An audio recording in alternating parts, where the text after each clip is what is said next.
what kind of a malpractice do you think might have happened that led to this situation? So, cerebral palsy is a condition that happens during the brain getting damaged during the delivery and during the birth time. That is how it is. And then also, some kind of cerebral palsy is also congenital. Okay. Like something happened during the pregnancy time that can affect as well.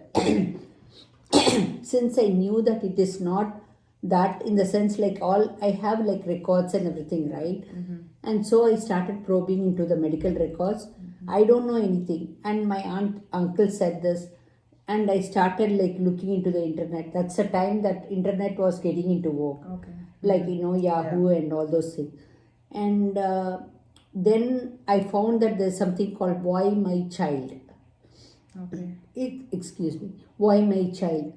That is how it is, like cerebral palsy lawyers. Why my child in the sense 1-800 Why My Child. Okay. That is a Helpline. like a helpline thing, and they were based in Michigan. Okay. And so I just decided, okay, let's go ahead and call them and everything.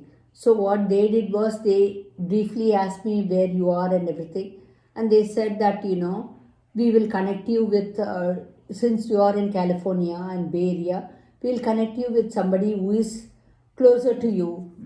And one fine day, after like 2 or 3 months only, one fine day somebody called me and briefly talked to me and everything. And then they asked why don't you send the records? And so I sent everything. Like meanwhile, I did not disclose to So what actually happened was, which I came to know through the records and like my uncle reading it. Basically, the the nurses before and after shift, like 6 a.m. nurses. Okay. So my son was in distress inside my womb. Okay. Like the umbilical cord was rounded his neck. While he was born, it was rounded, and so he was showing distress before the fetal monitor was showing.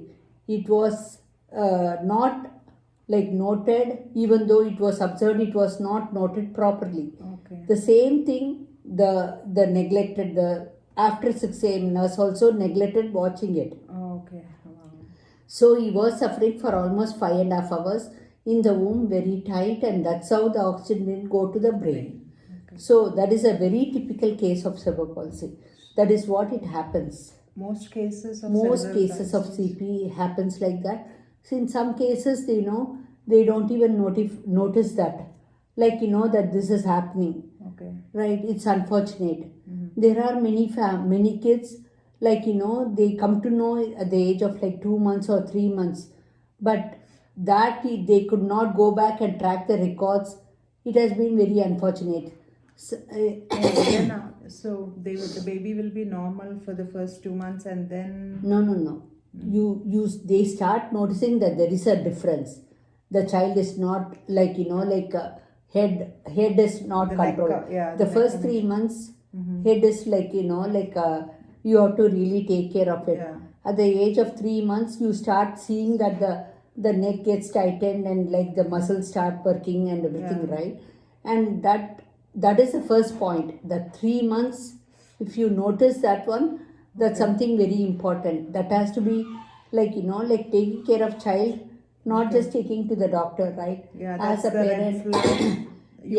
Okay, you would say that's a red flag. That's a red flag. That's a big red flag. Okay. And of course, after 3 months, the cooing and then the smiling, that also matters a lot, right? And so what in our case, what happened was the attorney saw that, and then they said they want to come home, and that was around when he was 7 months or 8 months. And that's the time they said that it's a very clear case of malpractice and negligence. So we would like to take up your case. Okay. That's the time we fought a lot regarding that. Yeah. Okay.